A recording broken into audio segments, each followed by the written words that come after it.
Man, I gotta say, not having a haircut for this long. Here, let me describe kind of where I'm at. Harry Potter and the Goblet of Fire. You know that one where he had like grown his hair out kind of long? Yeah. I'm right around there right now. Okay.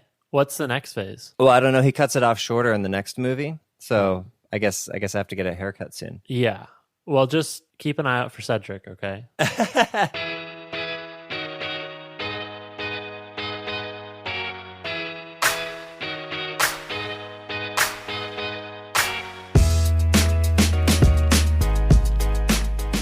Well, welcome to episode 370 of the Design Details Podcast. I'm Brian Levin. And I'm Marshall Bach. Welcome back for another episode. Brian, how you doing?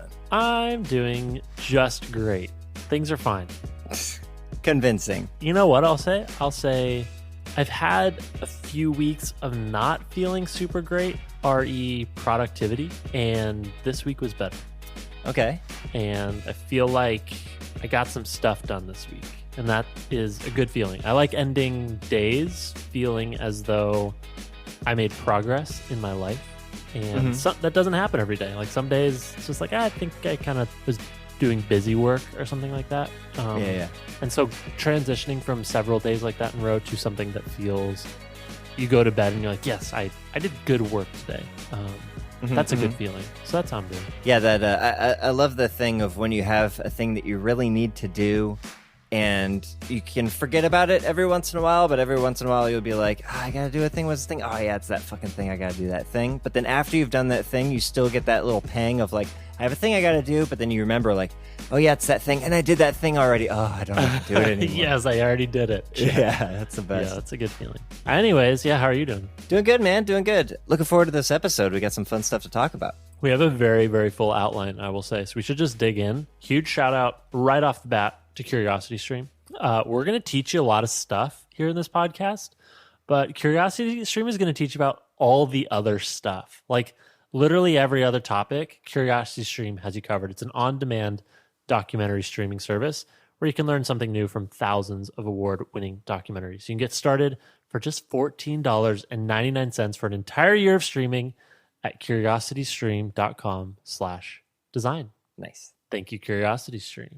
Huge shout out this week to Float as well. Oh, Marshall, every week it seems like another big company is announcing full-time remote status, and the trend shall continue. And Float is a lifeline for teams that work remotely. It helps you keep your team in the know on where and when you're working from. It is a resource planner for remote working companies. You can learn more at float.com/design details. Thanks so much to Float. Thanks, Float. All right, we have some VIPs this week.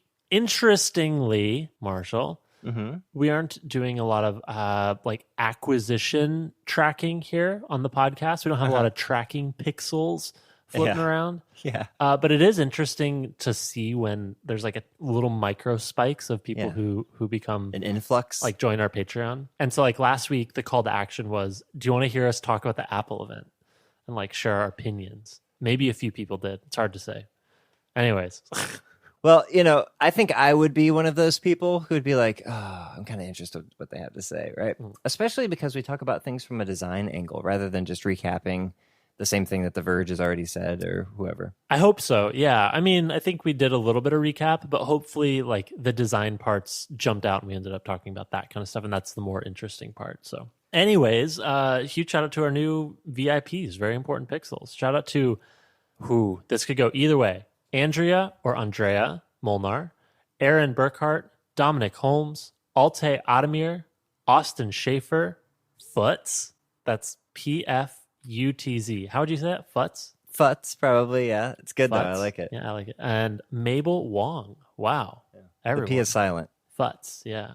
Futz. Well, thank you all for supporting the show. Really appreciate it. Yes, thanks, everybody. If you didn't know, we are a listener-supported podcast, which means that listeners like you actually make the show possible every single week. How that looks is you can support us on Patreon. We're on Patreon, and starting for just $1 a month, you can subscribe, and as a result, you get access to a special supporter-only segment of the show called the Sidebar. Sidebar. It's like a bonus cool things, or think of it as like a complete episode. If you're not subscribed to our Patreon, you're basically getting like a half episode. So we'll always have an extra bonus question, a listener question, or some topic with a juicy design slant. So if you want to support us and get access to full episodes of the podcast, that's at patreon.com/design details. Today we talked about how to get brand and product design teams to collaborate together and how that collaboration might work effectively. So if you want to hear that, that's at patreon.com/design details. Cool. All right, a little bit of proper episode follow-up. Let's get into it. Yeah, a little bit of follow-up. So last week, my cool thing, this is selfish follow-up, right? Last week, my cool thing was Joji's new album, Nectar. All right, I'm going to stop you right there, Marshall. Yeah. I have listened to this album since last Sunday when we recorded. I think I've listened to the album maybe 150 times. I'm not even kidding. I just threw that shit on repeat from the time I sat down at my computer to the time I went to bed. God, it's so good. Yeah, you're welcome. I mean, I don't want to like overhype it, but I really enjoyed it. Like every song was. Actually, there's a couple I'm not a huge fan of, but for an album as big as it is, and for an artist I've never heard of before, I was just so impressed, and so much stylistic range and different feels across the different songs. It felt like a really nice journey. So anyways, I've had that on repeat, so thank you for the recommendation. Yeah. And well, I'm so happy to hear that you enjoyed it. And you're not the only one. I got a tweet from Ollie, the Ollie JT on Twitter. Said, damn, 2 for 2. Marshall knows my music preferences better than Spotify, because I guess Robert Parker hit for him, and so did Nectar. So, there you go. But yeah, I just wanted to give you an opportunity to to say how much you like that album, Brian, and just prove how good of a musical selection person I am. Well, here, let me say this: I really enjoyed the album. The first song, "Ew." I think it might be my least favorite song on the album. So if other people clicked play and didn't like the vibe of the first one, like me, keep going. But Marshall, you like that first song, right? Yeah, I do. I mean, Soaring Strings, it feels like kind of an old classic, like something that would be on a Tarantino soundtrack or something, like the backing strings and everything. I don't know. I really like it. Well, awesome. Joji, Nectar. Joji, yeah. Another piece of follow-up. So we're talking about work journals, something that I've been thinking about recently, and I've noticed in my own behavior that I found useful, is I'm using verbs very specifically, right? So I start every bullet point with a verb, and I use the same verbs over and over again. And this makes searching later a lot easier, right? So, for example, when I present a deck to people, I say presented deck, and I have a link to that deck or whatever. But when somebody else presents a deck to me, I say person shared whatever that deck is and the link to that thing. So I kind of differentiate between when a deck is incoming and outgoing, right? But similarly across the things, like either I attend a meeting or I lead a meeting or I participate in a thing, come up with a kind of a lexicon of verbs that work really well for you, so that later when you're like, oh yeah, I was in that sprint. Well, I know that when I use sprint, I like participate in a sprint. So I can just search for participate in this doc, and all the sprints I've been in will show up, right? Man, that's nice. I could imagine like contributed to or helped with, and then when you are writing your self-review, you just fucking Command F everything you contributed to. That's awesome. You got it, dude. You got it. This is exactly what I'm doing, because I noticed in my last perf write-up that it was a little bit harder to go through because I wasn't that consistent with my verbs. So in this last cycle, I've just been locked it down and come up with a good system that I think works. But whatever works for you, as long as you're consistent about it, it'll pay off really well in the future. I love it. This is like the incrementally correct work journal, and we're evolving it in real time, because I haven't been doing this, but I'm going to start doing it, because once you say it, it's like, oh shit, that's really obvious. This is cool. Good thing. Bringing you along on the journey, Brian. Thank you, sir. All right. Last bit of follow-up. So, y'all, we put a transcript up last week. We did. Yeah. It's on GitHub. And we had our first people contribute to editing transcripts, which is really, really cool. So shout out to Joey Jungle, a.k.a. Joey Perlman, and Geetha Kardahali. I hope I pronounced that correctly. Thank you, Geetha and Joey. As a reminder, the transcripts are very, very rough exports. Yeah. And we're just going to be throwing those on GitHub right now. We have a directory on our repo, link in the show notes, called transcripts. And if you want to help out and just go through and spot a typo or a word that's incorrect and want to open a pull request, I'd love to hear it. I got a message from somebody that this was their first experience opening a pull request on GitHub. Yeah. And so if any of that is confusing or intimidating or weird, let me know. One, because I would love to help you. And two, this is also like selfishly user research for GitHub. Like if these flows suck, we'll fix them. So awesome. Yeah, thank you, Joey and Geetha for those first contributions to our transcripts. And they're good contributions. They've cleaned up the transcript amazingly. These were like multi-dozen line cleanups, tons of shit. Yeah, huge blocks. So thank you. All right, let's get into our main topic. So this week we have a listener question, which, Marshall, I feel like you're just going to nerd out on this. This feels like a question designed for you.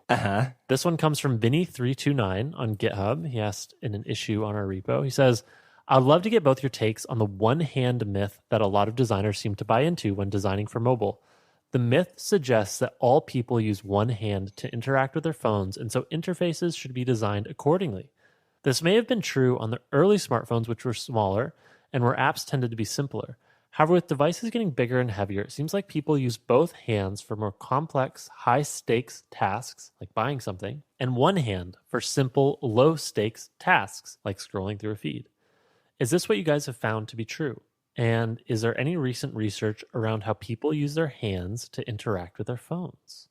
It'd be super interesting to understand how you and Marshall, this was addressed to me, how you and Marshall think about this when designing for mobile. Mm-hmm. Man, I love this question. And this is going to be one where I don't have research. I just have like experiences and some gut intuitions about like usability. So if anyone actually has hard research on this, I would be down. Or Marshall, maybe you do. Nope. But I'll just say that my first instinct is I find myself wanting to bottom orient things as often as possible, but a lot of times it's not possible. But I see a lot of apps evolving in this direction, and that feels correct and it feels better to use. And a good example for me that comes to mind is like the Photos app, where not only do they have a tab bar to switch between contexts of what you're doing in Photos, but they also have like a bottom-oriented segmented control that changes the scope of how you're viewing all of your photos by, all week, month, year.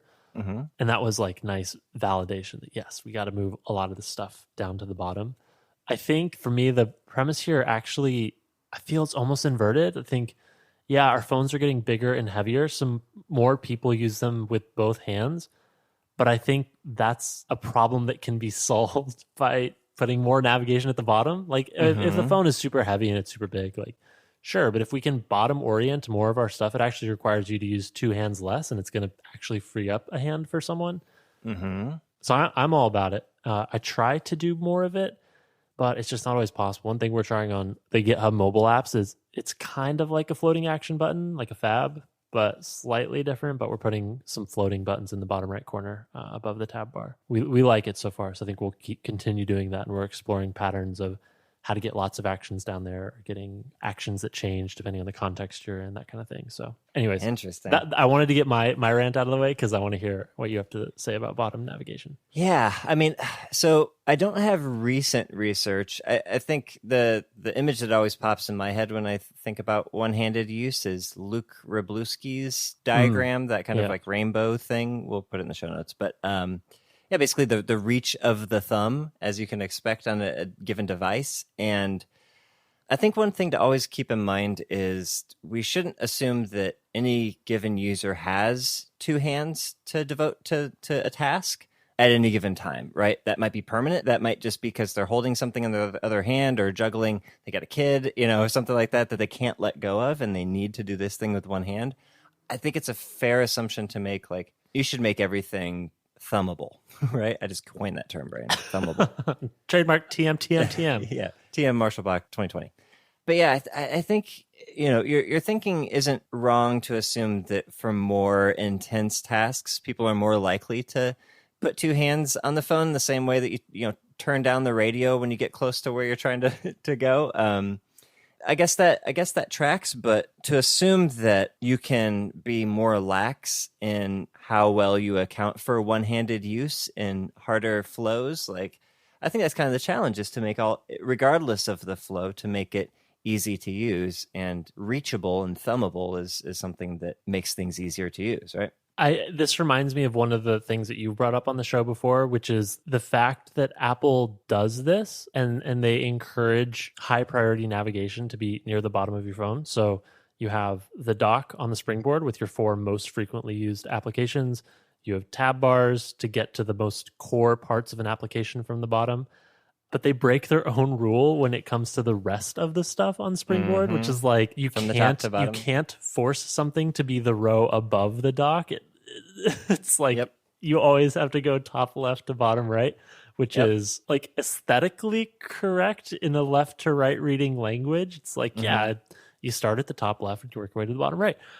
But from this usability principle of can you get to the important things with your thumb and one hand, it totally breaks. So there's some disconnect there, right? Yeah, this is always kind of the question when you have a feed is like, is it reverse chrono or chrono, right? Is it like email or like text messages? Do new things come in at the bottom or at the top? If they come in at the bottom, then they're a lot easier to reach, right? But if they come in from the top, it makes a lot more sense from a chronological standpoint of like new things at the top. That's how we expect notifications and emails and everything to work. So on any given feed, I'm always like, should this be top down or bottom up? Bottom up always works better. Maybe you can contain that thing such that the top isn't so far away. This is kind of what Samsung's One UI does, is they just basically say nothing goes at the top. We just put a big title and everything gets pushed down into the thumbable range. And it works. If you want to scroll up, you can, but everything is initially reachable. I don't know about you, Brian, but when it comes to a keyboard, for example, like I have a 11 Pro Max. Yeah. And I have my keyboard shoved over to the right side of the screen. It's like hidden inside the emoji menu or whatever if you long press. But like I have my keyboard doesn't go full width. It's all crammed over to the right side of the screen because my thumb can't reach all the way over to the left without me dropping the damn thing, right? Are you the same way? You probably got bigger hands than I do. Maybe a tiny bit, but no, I can't stand the aesthetics of having a keyboard not take up the full width. Yeah, I know. I've gotten over it, but I got a swipey, and I can't swipey if I can't reachy. So True. I feel like one thing I've noticed, and this is where I actually have a lot of room to improve, is where you put primary actions. And this is where Material, I feel like they made some progress with the floating action button. I have a ton of problems with the Fab personally. I don't like them, but I do like the idea of the primary thing that you're meant to do on this screen should be closer to the bottom so you can reach it. But for me, or like even in iOS, it tends to be the case that primary actions get put in the nav bar, right? Like the top right of a nav bar. So if you look at, messages, like compose message is always in the top right. But I've also noticed a lot of apps are starting to switch to Fabs, even on iOS. Like Things is a good example. The create new to do lives at the bottom. Outlook for iOS, which is an app I love, has create email and create event in the bottom right. And then other apps have started doing creative like power user things, which are undiscoverable interactions with tab bars that maybe not everyone notices, but once you learn it, it saves you that stretch. So for example, most search inputs are at the top of a screen. So it's really annoying when you go to a search tab in an app and you then have to reach all the way to the top to focus that input. Oh, yeah. A lot of apps have added a little custom handler. So if you either double tap on the search tab or long press on it, it'll just focus that search input for you. So an example of this would be Outlook for iOS does this. We do this on the GitHub app. So if you long press on the Explore tab right now, it'll just focus the search input there. So actually, Apple has added this to the Music app. If you tap again on the search tab when you're already on the search tab, it'll focus the search field. Yeah.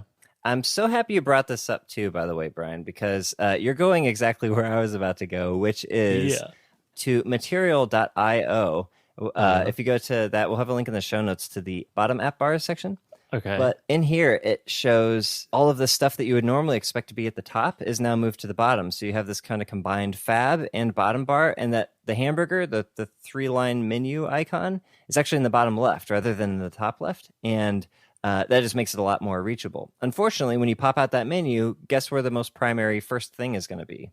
At the top of the list. So still running into that bottom up, top down thing. But How does this interface with bottom navigation, a la tab bars? Well, so you kind of have to make a choice, right? Either you have a bottom tab bar and you choose 5 and you don't need a side menu, or you put that stuff in the side menu, I guess. Okay. Kind of mutually exclusive. But it's interesting the way they've thought about like getting into the menu is a pretty common thing. Why is it so far away? And I think to that point, the example that you used earlier, like in messages, how often do you create a new message? You're usually just talking to people you've already been talking to. So putting it at the top doesn't really matter so much. It's the stuff at the bottom, right? Yeah, that's a good point. Yeah. Yeah. It makes sense to me that it's there. So if you're going to have to make that choice, you should be sure that the things you're putting up top are used less. And usually those creation things are like that, unless you're a post-heavy application, in which case you might want to make it a fab or put it in that bottom bar. Yeah. So I want to bring this back. We talked about MagSafe in the sidebar. We did. And MagSafe is coming back to the iPhones. Mm-hmm. And one of the interesting conversations happening around that is like what other accessories besides charging will use the magnet. And you know those pop sockets, right? Oh, yeah. I Have you ever mentioned it used last one? episode. Yeah. No, I haven't used it, but I'm fully aware. I mean, I do not like the look of them. I don't like the way they stick onto your phone, but my goodness, they are very practical and useful. Yeah. I was actually used one today on a friend's phone, and I'm wondering if that will come as like a first party MagSafe accessory at some point, because that frees up having to balance phones on your pinky basically, which actually makes reaching any part of the screen really easy. That's a good point. And speaking of iPhones, like the new iPhone mini, I think is kind of an answer to this problem of not being able to reach the whole damn screen. Like personally, I'm very drawn to that device specifically for that reason. Like even if it's not as powerful or doesn't have as good of cameras or whatever, like that's not what I'm buying it for. I'm trying to fit it in my pocket and reach each corner, you know? I really want to hold one before I make a purchasing decision, but it's comical that they had to advertise it as, look, we made a phone that fits in your palm. It's like, huh? What went wrong somewhere 4 or 5 years ago? So I guess, yeah, to wrap this up is like the hardware will continue to evolve. There's going to be accessories, but I think there's still just enough design patterns that you can lean on for more accessible one-handed navigation or action taking that you could use and take advantage of. And some people will notice, maybe most people won't, but the ergonomics are there and you should do it if you have the opportunity.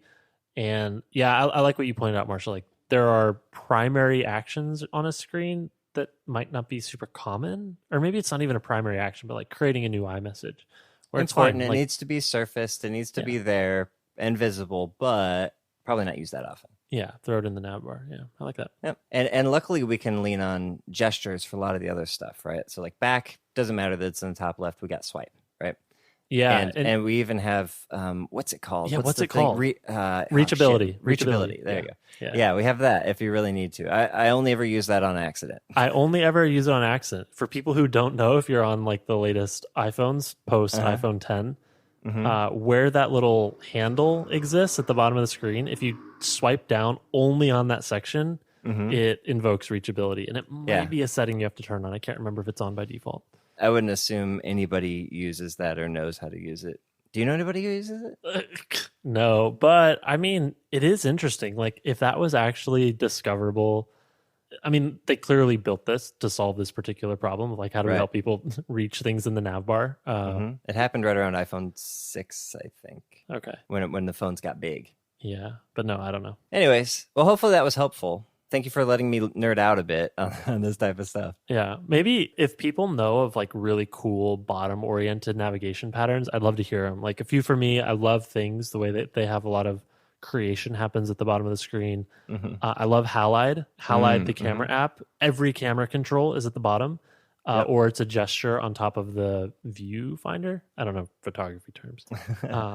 But those are a couple examples of like really great bottom-oriented navigation. And it's so practical. Like you want to create a quick to-do while you're on the go. You're whipping out your phone and trying to snap a quick picture. Like get that stuff in a position where you can get to it very easily. I love it. So yeah, if anyone has examples, it'd be cool to hear those on Twitter maybe. Keep it thumbable. Thumbable. All right, cool. Speaking of cool things. Yeah. Do you want to go first? I think you might have given up the plot a little bit earlier. Oh, yeah. My cool thing is a tool that I've really gotten into using at work. It's called Loom, and maybe other people are using this too. I think it's loom.com.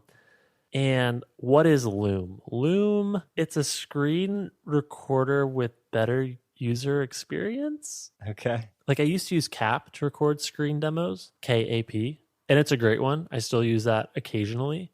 There's two things that I like about Loom. The first is it automatically has a little circle that it places in the corner that records your face while you're recording your screen. It's optional. You can turn that on or off.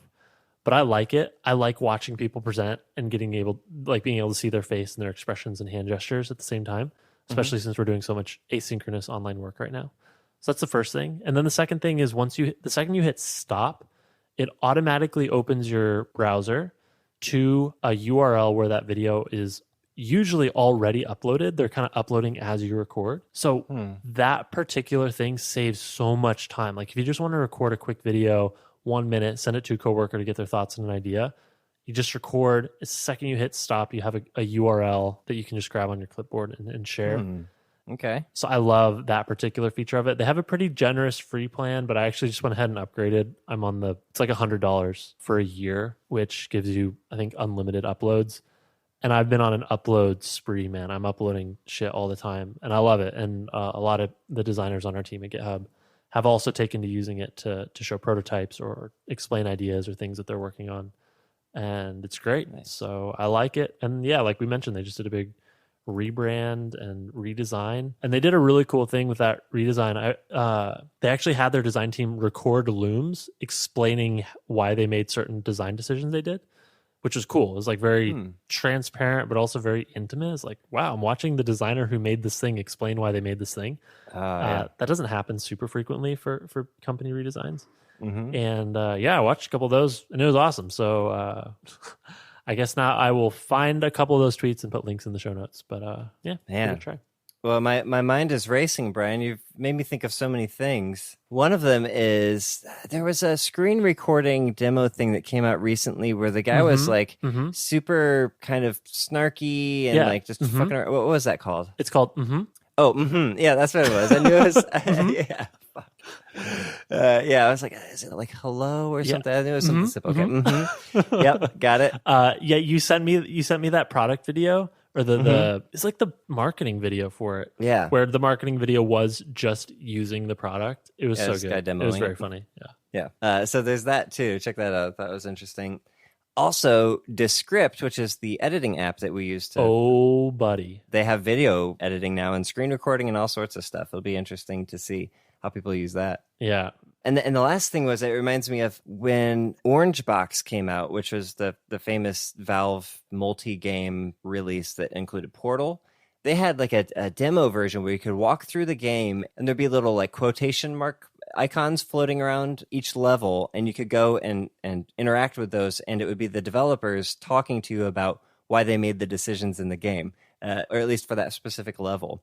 Super cool, man. I totally dig that stuff, especially coming from the mouth of the person who helped work on it, you know? Yeah, it's cool. And I understand why a lot of companies choose not to do that. I think for a lot of people, the reason is like, we don't actually want this to be about individual people and individual decisions. It's about the bigger picture, the company, the brand. This is like Apple, right?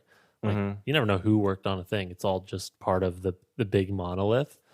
But that's why it's refreshing, I think, to see the humans behind a product. And I understand there's trade-offs there, but I selfishly appreciate that because I can go in and learn a thing or two. Totally. All right, that's me. Cool thing. Yeah, what you got?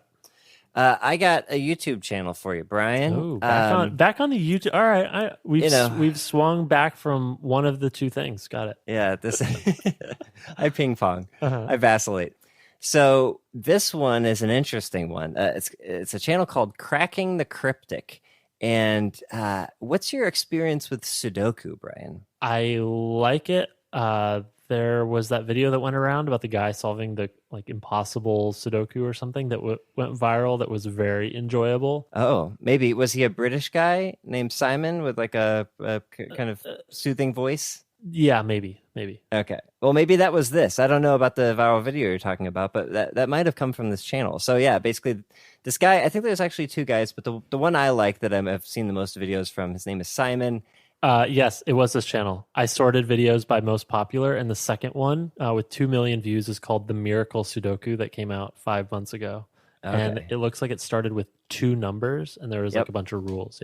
Yeah. And that's what all these are. Like, he solves these crazy Sudoku puzzles that I would have no chance of ever solving. Totally. But he walks you through his thought process step by step as he's thinking about it, and he thinks out loud. And I've learned so much about solving Sudoku just by watching this guy. Meanwhile, it's kind of a nice like on in the background while I'm working kind of a thing. They're long videos from like half an hour to an hour, depending on how difficult the puzzle is. But I don't know. It's just kind of like soothing background stuff, or even to watch. It's fun to learn. I don't know. Maybe it's a weird, cool thing to suggest, but I've been watching it a lot lately. No, it's cool. I mean, I would recommend everyone go and watch that Miracle Sudoku video. They have another video with more views, 5 million views. Yeah. But just go and watch at least the one. It was fun. Dude, if I derived as much joy from anything as he derives from putting numbers in boxes, like I'd be a totally different person, man.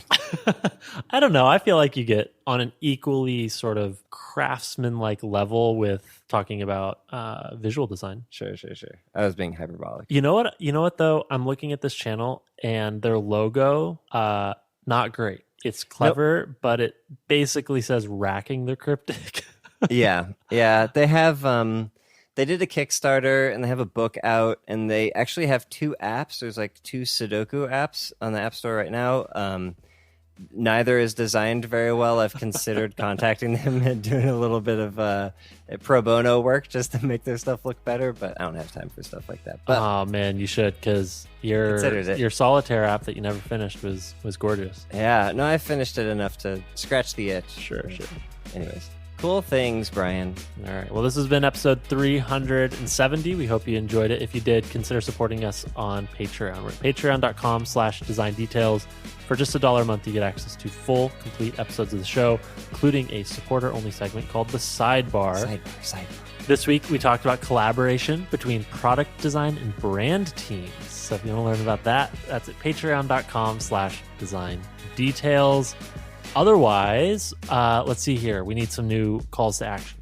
If you're interested in helping us edit transcripts, or if you have a listener question that you want us to address in a follow-up episode, go to our GitHub repo. We'll have a link in the show notes, but that's github.com/specfm, and you'll find the design details repo there. Otherwise, follow us on Twitter, tweet at us, DM us. We love hearing from you all, and we'll see you next week. Arrivederci.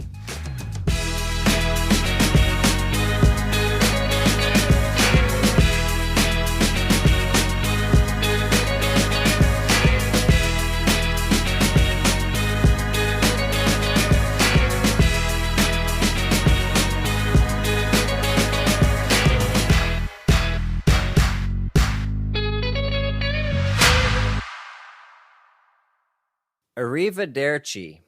All right, now you're just going through Inglourious Bastards. That was good. Oh man, Brad Pitt's character in that is fantastic. Gorlami. There's a really good, I don't know if you've seen the channel Red Means Record. I think that's what it's called, Red Means Recording. I have not. He basically makes songs out of clips of stuff. Oh, wow. Yes. It's okay. an amazing channel. I This is found like it. an extra bonus cool thing. And there's one where he took that clip of like, Fuck yeah. Gorlami. excuse me? Gorlami. Yeah. All right, I'm going to watch this immediately after we hit stop recording. Yeah. Enjoy.